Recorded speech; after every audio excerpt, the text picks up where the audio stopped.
మధ్య పొత్తు ఉంటుందా ఉండదా అనేటువంటి చర్చలకి ఒక ముగింపు పలిగేటువంటి సమయం వచ్చిందండి. చంద్రబాబు నాయుడు గారికి బీజేపీ నాయకుడు అమిత్ షా గారి దగ్గర నుంచి పిలుపు వచ్చింది. నిన్న ఆయన ఫోన్ చేశారు. ఇవాళ మధ్యాహ్నం చంద్రబాబు నాయుడు ఢిల్లీకి వెళ్తున్నారు. ఇవాళ సాయంత్రం ఆయన అమిత్ షా గారితో అలాగే బీజేపీ అధ్యక్షుడు జేపీ నడ్డా గారితో సమావేశం కాబోతున్నారు. పొత్తులకు సంబంధించి ఒక నిర్ణయం వెలువడేటువంటి అవకాశం ఉంది ఈ సమావేశంలో. సో చాలా కాలంగా ఈ చర్చ జరుగుతోంది.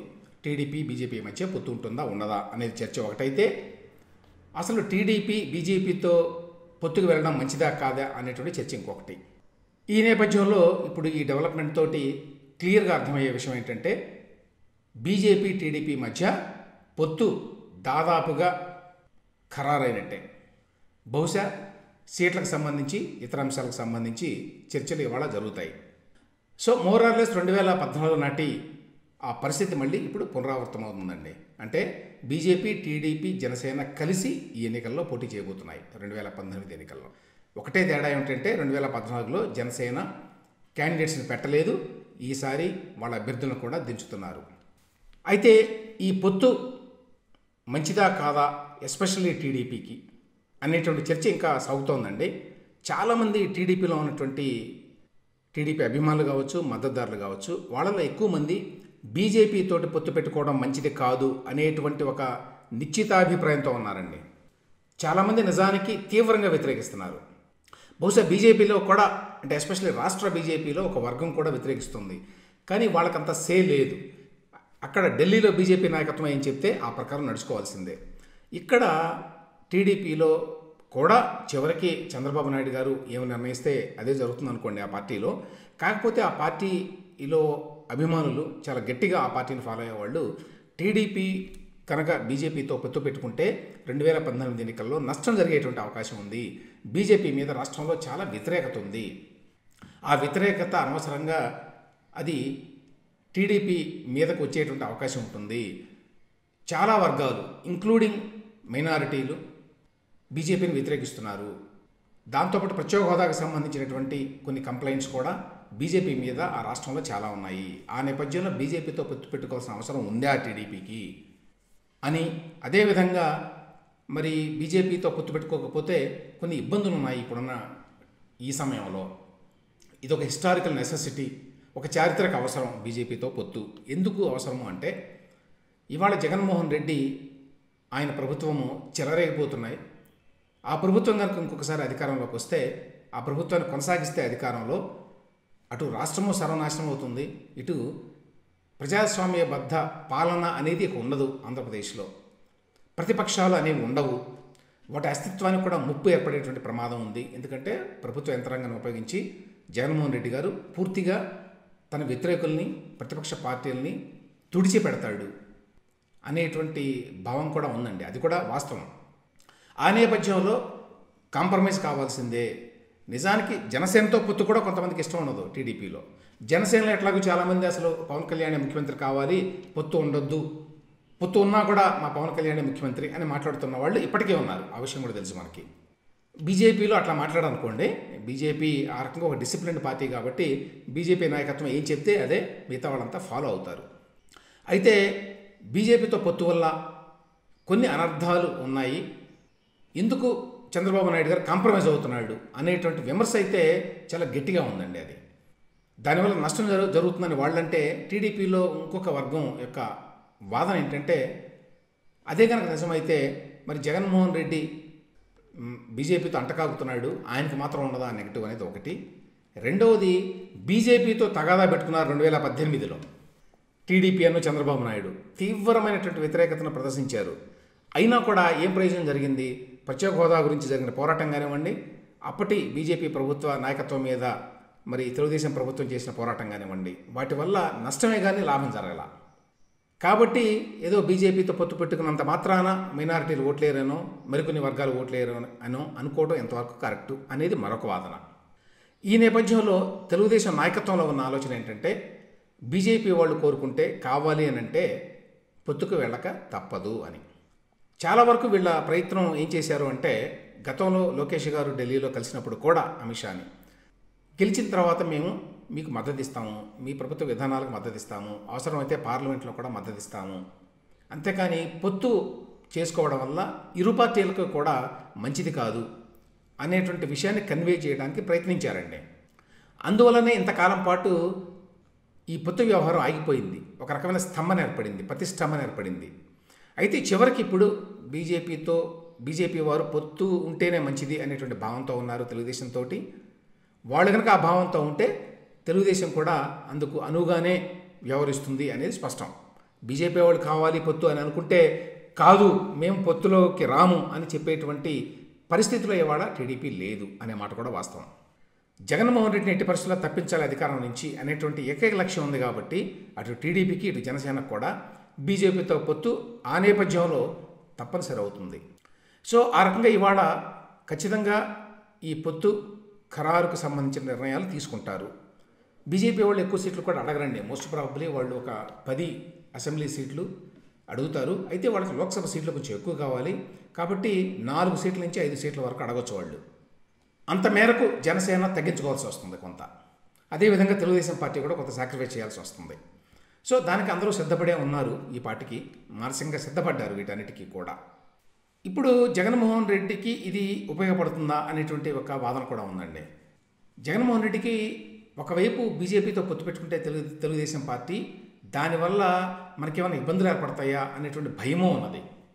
అదే సమయంలో బీజేపీతో కనుక టీడీపీ జనసేన పొత్తు పెట్టుకుంటే మైనారిటీల ఓట్లన్నీ, ఎస్పెషల్లీ ముస్లిమ్స్ క్రిస్టియన్స్ ఓట్లన్నీ మళ్ళీ నాకే గంపకొత్తగా వస్తాయి అనేటువంటి దింపుడు కళ్ళం ఆశ కూడా ఉన్నది.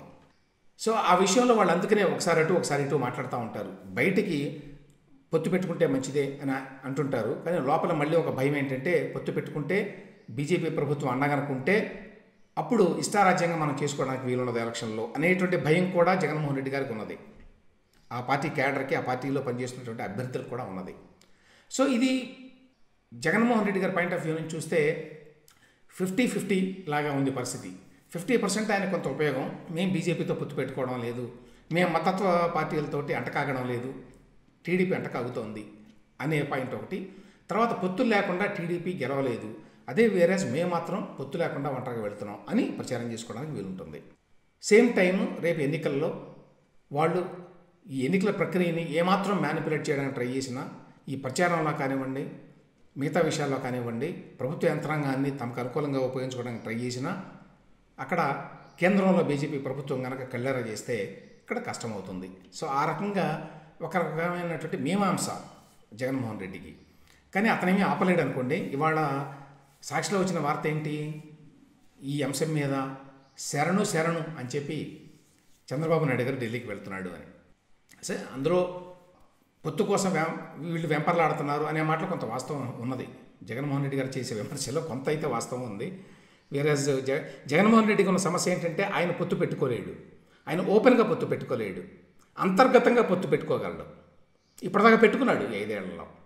అంతర్గతంగా ఎంతైనా హెల్ప్ చేస్తాను కానీ బయటికి పెట్టుకోను, బయటికి పెట్టుకుంటే నాకు నష్టం కాబట్టి పెట్టుకోను. ఆ విషయంలో క్లారిటీ ఉందండి జగన్మోహన్ రెడ్డికి. సో ఏదేమైనప్పటికీ చివరికి బీజేపీ, టీడీపీ, జనసేనల మధ్య పొత్తుతోనే ఈసారి ఎన్నికలు జరగబోతున్నాయి. ఇక్కడ ఉన్న పాయింటర్లా దీనివల్ల ఈ మొత్తం ఈ పొత్తు అలయన్స్కి లాభమా నష్టమా? సరే, జనసేన ఎట్లాగూ కూడా బీజేపీ పొత్తు ఉండాలని కోరుకుంటుంది అనుకోండి, ఎందుకంటే వాళ్ళు ఆల్రెడీ పొత్తులో ఉన్నారు కాబట్టి వాళ్ళకి ఇబ్బంది. పొత్తు లేకపోతే చాలా కష్టం అవుతుంది, రేపు గందరగోళం అవుతుంది. కాబట్టి పొత్తు ఉండాలి, 3 పార్టీల పొత్తు. బట్ వేరే టీడీపీకి ఇది మంచిదా కాదా అనే విషయంలో మాత్రం ఇప్పటికీ భిన్నాభిప్రాయాలు ఉన్నాయి. ఇప్పటికీ ఆ పార్టీలో చాలామంది చాలా కోపంతో ఉన్నారు బీజేపీతో చంద్రబాబు నాయుడు గారు మాట్లాడడం పట్ల. కానీ చివరికి చంద్రబాబు నాయుడు గారు కనుక నిర్ణయించుకుంటే అది జరిగి తీరుతుంది. దాన్ని ఎవరు ఆపలేరు. ఆ పార్టీలో కూడా, ఆ పార్టీలో కొంతమంది నాయకులు బీజేపీతో పొత్తుకు అనుకూలంగా, కొంతమంది నాయకులు వ్యతిరేకంగా ఉన్నారండి. అనుకూలంగా ఉన్న వాళ్ళు ఎవరంటే ఎట్టి పరిస్థితుల్లో అధికారంలోకి రావాలి అని అనుకునే వాళ్ళంతా కూడా ఈ పొత్తుకు అనుకూలంగా ఉన్నారు, లేకపోతే కష్టం అవుతుంది ఈసారి అని. కానీ చాలామంది ఒక as a matter of principle ఇట్లా చేస్తే మంచిది కాదు, పార్టీకి లాంగ్ టర్మ్లో నష్టం, దీర్ఘకాలికంగా తెలుగుదేశం పార్టీ నష్టపోతుంది అనేటువంటి అభిప్రాయం వాళ్ళదండి. సో ఇప్పుడు ఏం జరుగుతుందనేది ఇవాళ సాయంత్రానికల్లా బహుశా తెలిసిపోతుందండి. ఇవాళ మాట్లాడేదాన్ని బట్టి ఈవెన్ బీజేపీలో పోటీ చేయాలనుకున్నటువంటి అభ్యర్థులు చాలామంది సీనియర్ నాయకులు అనుకునేవాళ్ళు వాళ్ళంతా కూడా పొత్తుకు అనుకూలంగా ఉన్నారు. కొద్ది రోజుల కిందటే విజయవాడ సమావేశం జరిగిన తర్వాత బీజేపీ నాయకత్వ సమావేశం వాళ్ళందరూ కూడా ఇండివిజువల్గా బీజేపీ నాయకత్వానికి వాళ్ళ అభిప్రాయాలను ఇచ్చారు. ఏమని, టీడీపీతో పొత్తు ఉండాలా అంటే ఏ రకంగా వెళ్ళాలి బీజేపీ ఈసారి ఎన్నికల్లో ఏపీలో అనేది. దాని మీద నాకు తెలిసి దాదాపు అందరు నాయకులు కూడా మనం టీడీపీతో పొత్తు పెట్టుకుని వెళ్ళడమే మంచిది అనే అభిప్రాయం వ్యక్తం చేశారండి, ఇంక్లూడింగ్ కిరణ్ కుమార్ రెడ్డి గారు. కిరణ్ కుమార్ రెడ్డి గారు అయితే అక్కడ విజయవాడ జరిగిన మీటింగ్లోనే ఆ మాట అన్నారు, మనం పొత్తు లేకుండా వెళ్ళడం మంచిది కాదు, పొత్తు పెట్టుకుని వెళ్ళడం మంచిదని. నిజానికి కిరణ్ కుమార్ రెడ్డి గారికి తెలుగుదేశం పార్టీ పట్ల సానుకూల వైఖరి ఏమీ లేదు, అందరికీ తెలుసు అది. కానీ అవసరార్థం ఇప్పుడు చేయాల్సిందే అనేటువంటి అభిప్రాయాన్ని వ్యక్తం చేశాడు ఆయన. సో వీళ్ళ అభిప్రాయంలో కూడా బహుశా ఇప్పుడు కేంద్ర బీజేపీ నాయకత్వం పరిగణనలోకి తీసుకున్నట్టుగా మనకు అర్థమవుతుందండి. వీళ్ళందరూ ఇచ్చినటువంటి ఈ రిపోర్ట్లు ఏవైతే ఉన్నాయో, మనం తెలుగుదేశం పార్టీతో పొత్తు పెట్టుకుని వెళ్ళడమే మంచిది అని చెప్పి ఈ బీజేపీ నాయకులు ఎవరండి, పురంధేశ్వర్ గారు, కిరణ్ కుమార్ రెడ్డి గారు, సుజనా చౌదరి గారు, సీఎం రమేష్ గారు, అలాగే సత్యకుమార్ గారు, మిగతా నాయకులు అందరూ ఎవరైతే ఉన్నారో వాళ్ళు ఆ రోజు జరిగిన మీటింగ్లో వాళ్ళందరూ కూడా అదే ఎక్కువ మెజారిటీ అభిప్రాయం వ్యక్తం చేసింది అదే. దానిని బీజేపీ నాయకత్వం ఇప్పుడు పరిగణనలోకి తీసుకున్నది అనే విషయం అర్థమవుతుంది మనకి. ఈ పిలుపు వచ్చింది అంటే అమిత్ షా గారి దగ్గర నుంచి చంద్రబాబు నాయుడు గారికి. సో ఇప్పుడు ఒకసారి పొత్తు కుదిరింది అనేటువంటి ప్రకటన వచ్చిన తర్వాత ఏ రకమైన పరిణామాలు ఉంటాయి రాష్ట్రంలో అనేది మనం చూడాలండి. ఇక నెక్స్ట్ దీనికి రిలేటెడ్గా ఒక ఇంపార్టెంట్ డెవలప్మెంట్ అండి. బీజేపీ టీడీపీ మధ్య సంబంధాల గురించి వెంకయ్య నాయుడు గారు ఇన్నాళ్ల తర్వాత ఒక కామెంట్ చేశారండి. 2018లో తెలుగుదేశం ప్రభుత్వంలో ఉన్నప్పుడు, కేంద్రంలో బీజేపీతో ఎన్డీఏలో భాగస్వామిగా ఉన్నప్పుడు ఈ ప్రత్యేక హోదా అంశం మీద విభేదించి బయటకు వచ్చిన మాట తెలుసు అందరికీ. బయటకు వచ్చిన తర్వాత చంద్రబాబు నాయుడు గారు బీజేపీని తీవ్రంగా వ్యతిరేకించారు. ఆయన ముఖ్యమంత్రిగా ఉండగానే చాలా పెద్ద పెద్ద విమర్శలు చేశారు. ఢిల్లీలో వెళ్ళారు, అక్కడ ధర్నా చేశారు. ఏపీలో చాలా చోట్ల ఆ ధర్నాలు చేశారు. మన నరేంద్ర మోదీని గారిని కూడా చాలా వ్యక్తిగతంగా కూడా క్రిటిసైజ్ చేశారు. ఆ తర్వాత జరిగిన పరిణామాలు అందరికీ తెలుసు. దానివల్లనే తెలుగుదేశం పట్ల, చంద్రబాబు నాయుడు పట్ల మోదీ గారు తీవ్ర వ్యతిరేకత పెంచుకున్నారు. అందుకనే జగన్మోహన్ రెడ్డిని ఇష్టారాజ్యంగా చేయడానికి ఆయన ఎలవ్ చేశారు అనేటువంటి అభిప్రాయం కూడా ఉన్నది రాష్ట్రంలో. ఈ నేపథ్యంలో వెంకయ్య నాయుడు గారు తాజాగా ఒక ఇంటర్వ్యూలో చెప్పిన మాటలు చాలా ఆసక్తికరంగా ఉన్నాయండి. ఏమిటంటే, ఎన్డీఏ కూటమి నుంచి బయటకు వెళ్తానని చెప్పి 2018లో చంద్రబాబు నాయుడు గారు చెప్పినప్పుడు తానేం చెప్పాడో చంద్రబాబు నాయుడు గారికి వెంకయ్య నాయుడు గారు చెప్పారు ఇంటర్వ్యూలో. అప్పుడు ఆయన కేంద్రంలో మంత్రిగా ఉన్నారు. వెంకయ్య నాయుడు గారు మంచి హై ప్రొఫైల్ మంత్రిగా ఉన్నారు ఆ రోజున. ఇన్ఫ్యాక్ట్ ఆయన ఆ రోజున రాష్ట్రానికి కూడా చాలా చేశారు మంత్రిగా ఉండి. ఎస్పెషల్లీ ఈ రహదారుల వ్యవహారంలో చాలా డబ్బు కేటాయించారు, చాలా కొత్త స్కీములు ఇచ్చారు, కొత్త రోడ్లకి అనుమతులు ఇచ్చారు కేంద్రం నుంచి. ఆయన ఏం చెప్పారంటే, నేను ఆ రోజు చెప్పాను ఎన్డీఏ కూటమి నుంచి బయటకు వెళ్తానని చెప్పి చంద్రబాబు నాతో అంటే వద్దు అని చెప్పాను. ఫస్ట్ ఇది మంచిది కాదు మీకు లాంగ్ టర్మ్లో అని చెప్పాను. కాదు వెళ్ళాల్సిందే, మాకు ప్రత్యేక హోదా మీద చాలా ఒత్తిడి ఉంది, మేము బయటకు రాక తప్పదు అని చెప్పి చంద్రబాబు నాయుడు గారు అంటే, అప్పుడు వెంకయ్య నాయుడు గారు చెప్పారట, ఒకవేళ నేను తప్పనిసరిగా వెళ్తాను మేము బయటికి అని అంటే ఈ రెండు విషయాలు లేదు తప్పనిసరిగా బయటకు వెళ్ళాల్సిందే అని కనుక మీరంటే ఈ రెండు విషయాలు గుర్తుంచుకోండి. ఒకటి, మోడీ గారిని వ్యక్తిగత విమర్శలు చేయొద్దు. రెండు, కాంగ్రెస్ పార్టీ అధ్యక్షుడు రాహుల్ గాంధీ గారిని కలవద్దు. ఈ రెండు విషయాలు చెప్పాట. కానీ తర్వాత చంద్రబాబు నాయుడు గారు ఆ రెండు పనులు చేశారు. ఆయన బయటకు వచ్చిన తర్వాత చాలా తీవ్ర విమర్శలు చేశారు మోదీ మీద, ఆయన నాయకత్వం మీద, వ్యక్తిగతంగా కూడా. ఆ తర్వాత కాంగ్రెస్ పార్టీతో మీరు చేతులు కలపొద్దు, ఆ పార్టీ అధ్యక్షుడిని కలవద్దు, రాహుల్ గాంధీ గారిని కలవద్దు అని చెప్పినా కూడా ఆయన రాహుల్ గాంధీతో కలిసి ఎస్పెషల్లీ తెలంగాణలో పర్యటనలు చేశారు, ఎలక్షన్ ప్రచారం చేశారు. సో ఈ రెండు చేయడంతో తీవ్రమైనటువంటి వ్యతిరేకత వచ్చింది అక్కడ ఢిల్లీలో బీజేపీ నాయకత్వంలో, ఎస్పెషల్లీ నరేంద్ర మోదీ గారికి అని. ఆ మాట ఆయన అనలేదు, కానీ దాని అర్థం అదండి. సో ఇన్నాళ్ళకి బీజేపీకి చాలా దగ్గరగా ఉన్నటువంటి ఒక వ్యక్తి ఆ రోజు ఏం జరిగిందన్నమాట చెప్పారు. ఇది దాదాపుగా అందరూ అనుకునేదే, కానీ హార్సెస్ మౌత్ అంటారు కదా, స్వయంగా వెంకయ్య నాయుడు గారే ఈ మాట చెప్పారు కాబట్టి అందరూ అనుకునేటువంటి ఈ మాట. చంద్రబాబు నాయుడు గారు ఆ రోజు బయటికి రావడము, వచ్చిన తర్వాత చేసిన విమర్శలు, వాటి వల్ల తెలుగుదేశం పార్టీ పట్ల, అలాగే చంద్రబాబు నాయుడు గారి పట్ల ఇంత ఈ స్థాయిలో నరేంద్ర మోదీ గారు వ్యక్తిగత ద్వేషాన్ని పెంచుకున్నారు అది చివరికి ఆయన జైలుకు వెళ్ళే వరకు వచ్చింది అనేది అర్థమవుతోంది.